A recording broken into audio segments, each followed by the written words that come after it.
Você tem esperança de ir para o céu? Você quer ir para o céu? Acredito que sim, não é verdade? Você, eu e milhões de pessoas em toda a face da terra. Porém, existe um grupo chamado Testemunhas de Jeová que, ao invés de querer ir para o céu, eles fazem questão de morar aqui na terra. É sobre isso que eu quero falar com você neste vídeo.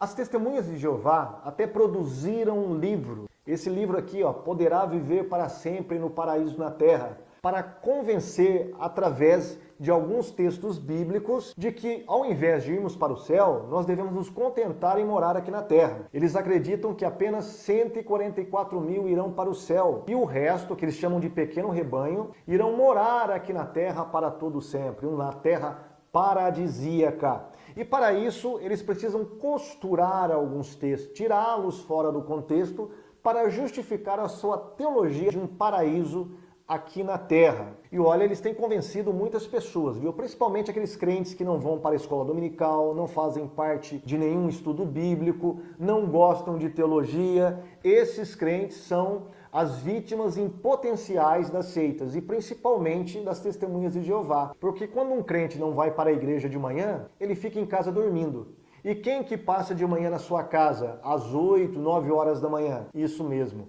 as Testemunhas de Jeová. E elas vão encontrar um crente despreparado e quando elas soltarem a artilharia de versículos bíblicos que elas possuem, esse crente despreparado vai engolir esses versículos como se fosse a verdade. Então você precisa se preparar, você precisa aprender o que você crê, você precisa aprender apologética também. E para isso nós estamos aqui.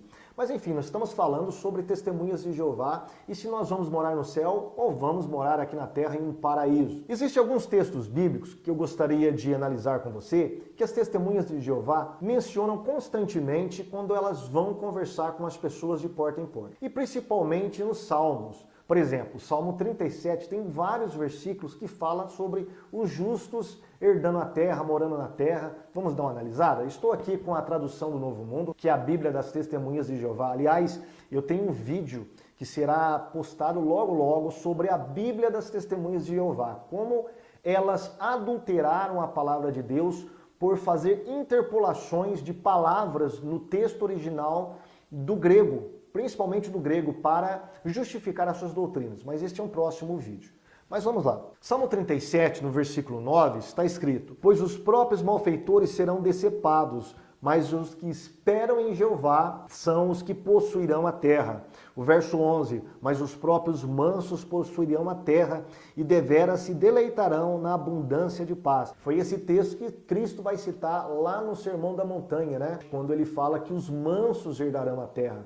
Capítulo 5, versículo 5 de Mateus. E ainda o versículo 22, neste mesmo salmo: Porque os abençoados por ele são os que possuirão a terra, mas aqueles sobre quem ele invoca o mal serão decepados.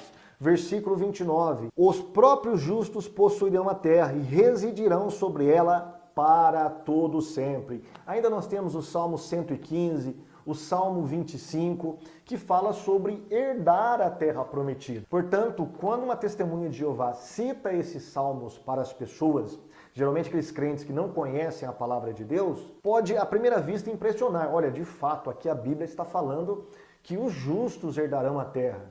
E uma pessoa cristã se sentirá numa posição de justo. Então a terra é para ela. Mas será que é isso que o salmista está dizendo? É importante verificar dentro do contexto, não só o contexto literário, mas o contexto mais lato, por exemplo, contexto histórico, contexto político, contexto econômico da época, para nós chegarmos a uma exegese um pouco melhor, de qualidade. Muito bem, aqui na Bíblia da tradução do Novo Mundo, diz que esse salmo é de Davi.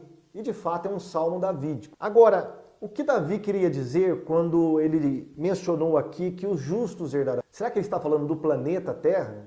Será que ele estava aqui reverberando os ensinamentos da sociedade Torre de Vigia, de que nós herdaremos um paraíso na Terra, de que as pessoas cristãs, a igreja de Deus, ela vai herdar um paraíso na terra? Ou será que Davi estava falando sobre outra coisa? Muito bem, para você discutir isso com uma testemunha de Jeová, seria interessante você voltar lá no livro de Gênesis, para entender sobre o que Deus está querendo dizer com herdar a terra. O que é herdar a terra? O que significa essa terra aqui que o salmista está dizendo, está falando? Muito bem, lá em Gênesis, capítulo 12, versículo 1, Deus faz uma promessa para Abraão. Sai da sua terra, da sua parentela, vai para a terra que eu te mostrarei. Olha que interessante. O versículo 5, ainda do capítulo 12, fala que Abraão saiu com toda a sua gente e foi para a terra de Canaã. A terra de Canaã, portanto, é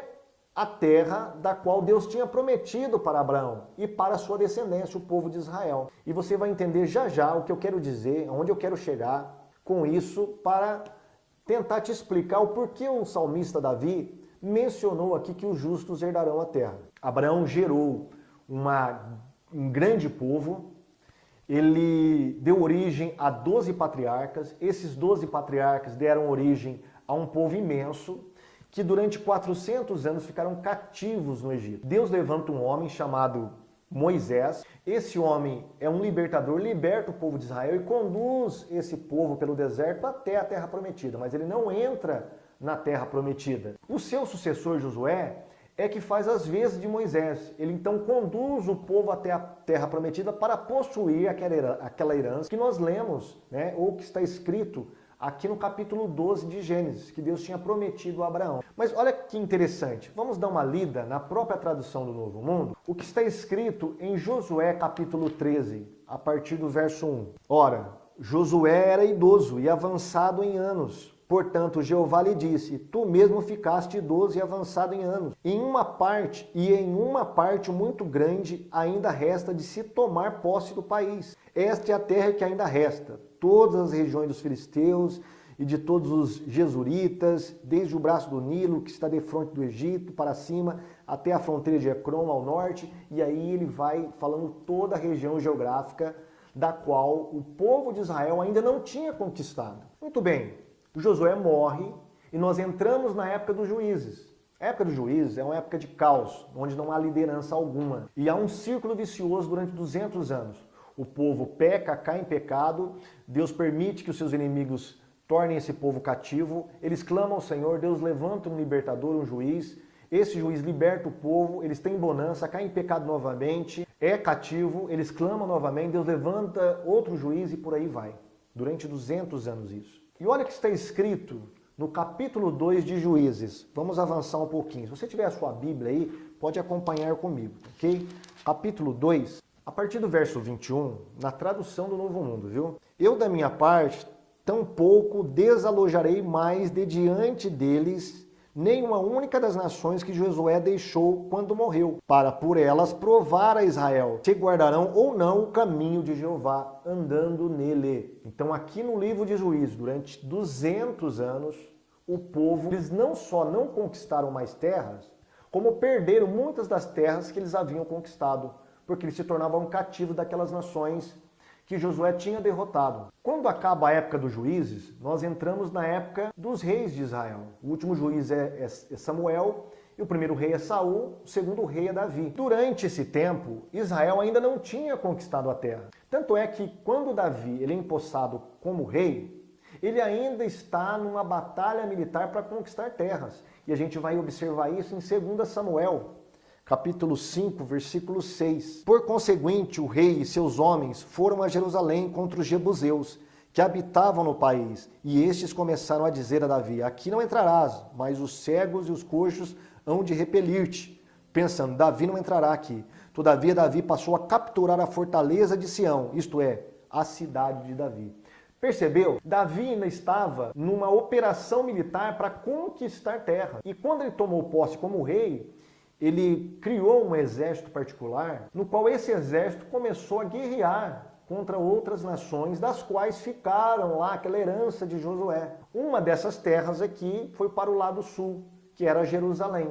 E ele conquista dos jebuseus a cidade, toda a região. É dentro desse contexto que eu quero que você entenda que Davi escreve o seu salmo, principalmente o Salmo 37, falando que os justos herdarão a terra, que os justos habitarão na terra, que os mansos herdarão a terra.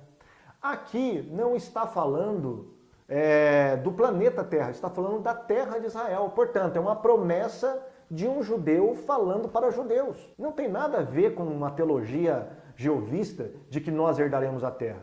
Portanto, quando você conversar com uma testemunha de Jeová, você pode citar o que eu citei aqui para você, para ela, tá? Faz uma análise contextual e mostra para ela que os Salmos está falando de uma promessa que Deus fez a Abraão lá atrás. Não diz respeito à igreja. A igreja tem uma outra promessa, muito superior à promessa que Deus fez para Abraão. A promessa da igreja é uma promessa celestial.